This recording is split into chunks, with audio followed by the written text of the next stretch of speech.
da donese fascikl. Da vidimo kako ste to napravili. Okreni ga prema meni. Dobro, lijepo, tu ima svačega, kao što ste rekli. Jel vam se sviđa? Skupine B. Stani do D.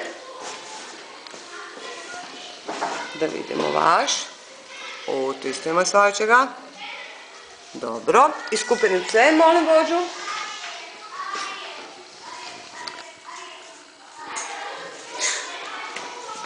Da vidim vaše. Vrlo zanimljivo. Dobro. Znate li čemu će služiti ti fascikli? Da. Reci, Dragana.